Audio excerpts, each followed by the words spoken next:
কিছুদিন মেঘাচ্ছন্ন, কুয়াশাচ্ছন্ন আর অন্ধকারাচ্ছন্ন দিন, ঠান্ডার দিন পার করে আজকে আকাশে একটু রৌদ্রের দেখা মিলেছে। আমার গাছের একটা গোলাপ, এটা দেশি গোলাপ, গাছের গোলাপ আমি কেটে নিলাম। আসসালামু আলাইকুম। সবাই নিশ্চয়ই অনেক ভালো আছেন। আল্লাহর রহমতে আমিও অনেক ভালো আছি। তো আমি এখানে একটা রোজ টি বানাবো। গোলাপের পাপড়ি দিয়ে যে একটা টি বানানো হয়। এটা হচ্ছে সুলতান সুলেমানের যে স্ত্রী ছিলেন হুররাম সুলতানারের ফেভারিট টি ছিল। তো এটা আমি দেশি গোলাপ, কারণ দেশি গোলাপে একটা গন্ধ হয় যে আতরের মতো, যেটা খুব সুন্দর। গোলাপের গন্ধটা খুব তীব্র হয়।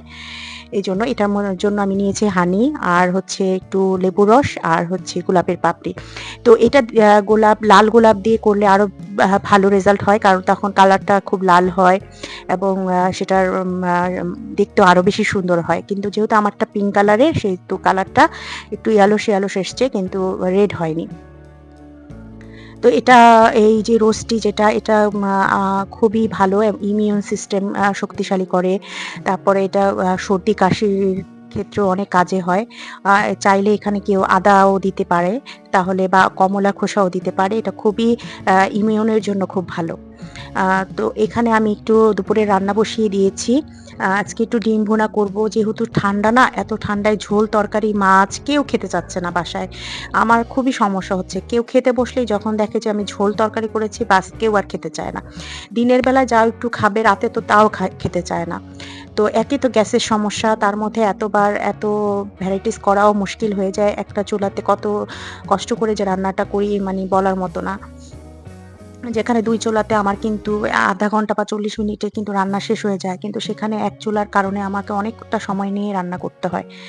তো গ্যাস এমন পার্মানেন্ট প্রবলেম হলে আসলে আমার সিলিন্ডারই পার্মানেন্ট ব্যবস্থা করতে হবে। সেক্ষেত্রে ২ চুলা, মানে ২ বার্নার চুলা কিনতে হবে আরকি। এভাবে তো আর হয় না। তো একটু ডিম ভুনা করব, আর হচ্ছে একটু কাবাব করব মুরগির। আমি মুরগিটা আগে মসলা মাখিয়ে রেখে দিয়েছিলাম সকালবেলা। ওটাকে আমি একটু ফ্রাই করে একটু পেঁয়াজ, কাঁচামরিচ দিয়ে একটু কাবাবের মতো করব, চিকেন কাবাবের মতো। তো এই আজকে আইটেম, এটাই ২ বেলার জন্য, দুপুরে এবং রাত্রের জন্য। আবার ভাজি করেছিলাম সকালবেলা। ফুলকপি, আলু, টমেটো, তারপরে সেটা আর ভিডিও করা হয়নি। তো ওই ভাজিও রয়ে গেছে বেশ খানিকটা। তো ওই ভাজিও এই মেনুতে যোগ হয়ে যাবে। এটা আমি একটা ফার্মের মুরগি নিয়েছি। ফার্মের মুরগিটা ছোট, ছোট টুকরো করে আমি সকালে মসলা মাখিয়ে রেখেছি। সেটাই এখন ভেজে আরকি রান্না করব। আর আমাদের ঢাকাতে, জানি না ঢাকার বাইরের কি অবস্থা, এমন কুয়াশা আর প্রচণ্ড ঠান্ডা ছিল এই কয়দিন। আকাশ একদম মেঘাচ্ছন্ন হয়ে থাকতো। কোনো সূর্যের আলো উঠতো না। তো কাপড়-চোপড়ও দেখা যায় ধোয়ার পরও শুকাতে ২ দিন সময় লেগে যায়। আর আমরা তো ঠান্ডায় মানে কোনো কাজই করতে পারি না। মানে কাজ ইচ্ছেই করে না করতে।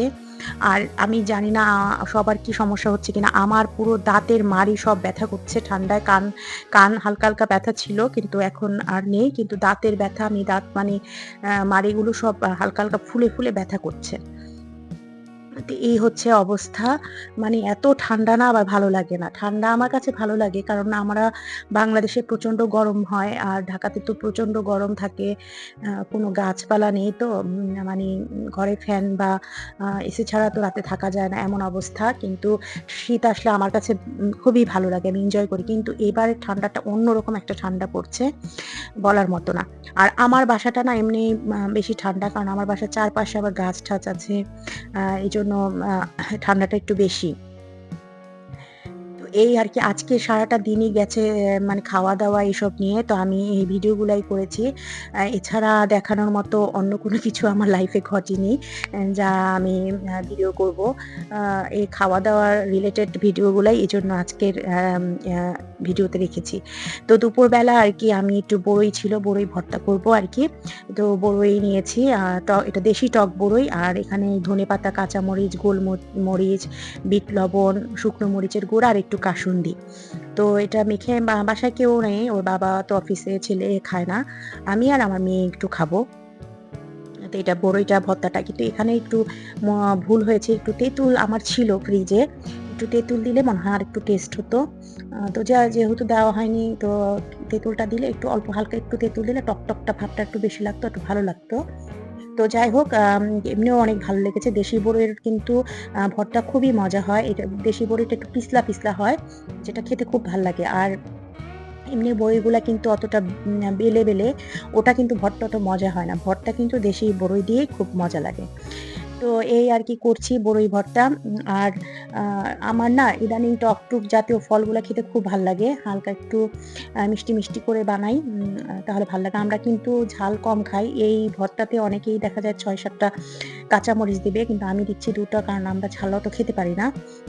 আমার মেয়ে অনেক পছন্দ করে ঝাল। কিন্তু আমি না কেন জানি একদমই ঝাল খেতে পারি না। আমার জিভ না মনে হয় কি জিভের উপরে যে ছালটা ওটা মনে হয় উঠে যায়। এরকম একটা ফিল হয়। আমি পরে ভাত-টাত কোনো কিছু আর খেতে পারি না। মানে ঝাল খাবার আমি একদমই খেতে পারি না। এই যে এখানে একটু হালকা একটু চিনি দিয়ে মসলাগুলো দিয়ে মসলাগুলো আবার একটু ইয়ে করে নিব। তারপর সেটা বড়ির সাথে মাখিয়ে ফেলবো। তো এইভাবে এর আগে বেশ কিছুদিন টানা আমি জাম্বুরা ভর্তা খেয়েছি, তারপরে আমড়া ভর্তা খেয়েছি। এখন তো আর এসব নাই। তো এখন আছে বড়ই। এখন টানা প্রায়ই দেখা যায় বড়ই ভর্তাই খাওয়া হবে। আর বাইরে গেলে আসলে আমার না ভর্তা-টর্তা এগুলো আমি খাই। কিন্তু ওরা যখন বাটি-টাটিগুলা ধোয় তখন একটু কেমন জানি লাগে নিজের কাছে। কিন্তু বাইরে গেলে আমার এসব ফুটপাতের খাবারগুলাই খুব পছন্দ, খুব ভাল লাগে। কিন্তু রিসেন্টলি যেটা হচ্ছে আমি খেলেই আমার পেট ব্যথা করে এবং মানে বাথরুমেও একটু প্রবলেম দেখা দেয়। আসলে সবকিছুই তো সময়ের সাথে ইমিউন দুর্বল হয়ে গেছে, হজম শক্তিও খারাপ হয়ে গেছে। আগে যে জিনিসগুলো সহজেই হজম হয়ে যেত এখন সেটা সহজে হতে চায় না। তো আমি খাওয়ার পরে যদি আমার প্রবলেম হয় আমার হাসব্যান্ড আমাকে খুবই রাগ করে যে, "তুমি এগুলো কেন খাও? খেয়ে পরে সমস্যা হয়।" এই আরকি।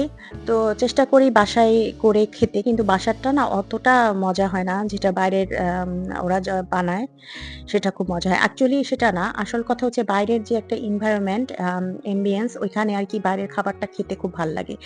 আর ঘরের অ্যাম্বিয়েন্স এর সাথে এই বাইরের এই খাবারগুলো আরকি অতটা জমে না। ব্যাপারটা হইছে এটাই। তাহলে ওরা যা দেয় আমরাও কিন্তু তাই দেই। আমরা আরো বেশি হাইজিনিক সুন্দর করে বানাই। তারপরে ওদেরটাই মজা।